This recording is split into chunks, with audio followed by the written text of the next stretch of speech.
സംസ്ഥാനത്തെ ഡ്രൈവിംഗ് ടെസ്റ്റുകൾ ഇന്ന് മുതൽ പുനരാരംഭിക്കും. ടെസ്റ്റ് പരിഷ്കരണത്തിനെതിരെ സംയുക്ത സമരസമിതി നടത്തിവന്ന സമരം പിൻവലിച്ചതോടെയാണ് ടെസ്റ്റുകൾ ആരംഭിക്കുക. ഇന്നലെ ഗതാഗത മന്ത്രിയുമായി നടത്തിയ ചർച്ചയിലാണ് തീരുമാനം. 14 ദിവസങ്ങൾക്ക് ശേഷമാണ് ടെസ്റ്റുകൾ പുനരാരംഭിക്കുന്നത്. വിവരങ്ങളുമായി പ്രശാന്ത് ശങ്കരമംഗലത്ത് തിരുവനന്തപുരത്ത് നിന്നും ചേരുകയാണ്. പ്രശാന്ത്, ഇന്നലെ ഗതാഗത മന്ത്രി നടത്തിയ ചർച്ചയിലാണ് ഇത്തരത്തിലുള്ള ഒരു തീരുമാനമായത്. കാരണം അശാസ്ത്രീയമാണ് പരിഷ്കരണം എന്ന രീതിയിലുള്ള വിമർശനങ്ങൾ തന്നെയാണ് ഉണ്ടായത്. ഈ വിമർശനങ്ങൾ കൂടി, പരാതികൾ കൂടി മുഖവിലേക്ക് എടുത്തുകൊണ്ടുള്ള ഒരു തീരുമാനം. ഇപ്പോൾ ടെസ്റ്റുകൾ പുനരാരംഭിച്ചു കഴിഞ്ഞോ?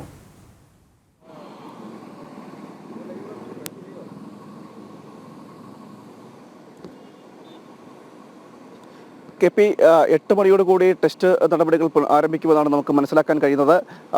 അതായത് 2 ആഴ്ചക്കാലത്തെ സമരങ്ങൾക്ക് ശേഷമാണ് ഇത്തരത്തിലൊരു ടെസ്റ്റിലേക്ക് പോകുന്നത്.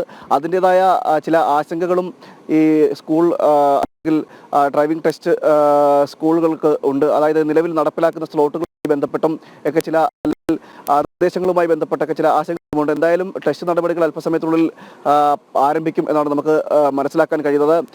നേരത്തെ നിശ്ചയിച്ച പ്രകാരമുള്ള സ്ലോട്ടുകൾ, ആ സ്ലോട്ടുകളിൽ ബുക്ക് ചെയ്ത ആ ക്രമപ്പട്ടിക അനുസരിച്ചായിരിക്കും ഇപ്പോൾ ഈ അപേക്ഷകരെ ടെസ്റ്റിനായി ക്ഷണിക്കുന്നത്. മാത്രമല്ല, ഇതിൽ അത്തരത്തിൽ വിദേശത്ത് പോകാനുള്ള ആവശ്യങ്ങളുമായി ഉണ്ടായിരുന്നവരുടെ അവരുടെ മുൻഗണനാ ക്രമങ്ങൾ കൂടി അനുസരിച്ച് ഈ ടെസ്റ്റിൽ ഉൾപ്പെടുത്തുമെന്നാണ് നമുക്ക് അറിയാൻ കഴിയുന്നത്. എന്നാൽ പൂർണ്ണമായൊരു ടെസ്റ്റിലേക്ക് എത്തുമോ എന്നതിൽ നമുക്ക് കൃത്യമായും അത് പറയാൻ സാധിക്കില്ല. കാരണം നമുക്കറിയാം, 2 ആഴ്ചക്കാലം ഇത് ടെസ്റ്റ് നടപടികളൊന്നും ഉണ്ടായിരുന്നില്ല. അതുകൊണ്ട് തന്നെ അതിൻ്റെതായ സാങ്കേതികമായ ചില പ്രശ്നങ്ങളുണ്ട്. മാത്രമല്ല, ഇതിൽ അത്തരം സാങ്കേതിക പ്രശ്നങ്ങൾ നിലനിൽക്കുന്നത് കൊണ്ട് തന്നെ ഇതിൻ്റെ മുൻഗണനാ ക്രമങ്ങൾ അതിലടക്കം ഒരു ചെറിയ ആശങ്കകളും നിലനിൽക്കുന്നുണ്ട്. അതുകൊണ്ട് തന്നെ പൂർണ്ണമായൊരു സജ്ജീകരണത്തിലേക്ക് എത്തണമെങ്കിൽ ഇനിയും 2 ദിവസം കൂടി കഴിഞ്ഞതിന് ശേഷം മാത്രമേ പൂർണ്ണമായൊരു ടെസ്റ്റ് നടപടിയെന്ന് നമുക്ക് നേരത്തെ നിശ്ചയിച്ച പ്രകാരം ഉള്ള ടെസ്റ്റ് നടപടികളിലേക്ക് കടക്കുവാൻ സാധിക്കുള്ളൂ എന്നാണ് നമുക്കിപ്പോൾ മനസ്സിലാക്കാൻ കഴിയുന്നത്. എന്തായാലും ടെസ്റ്റിൻ്റെ നടപടികളെല്ലാം ഇന്നും പുരോഗമിക്കും.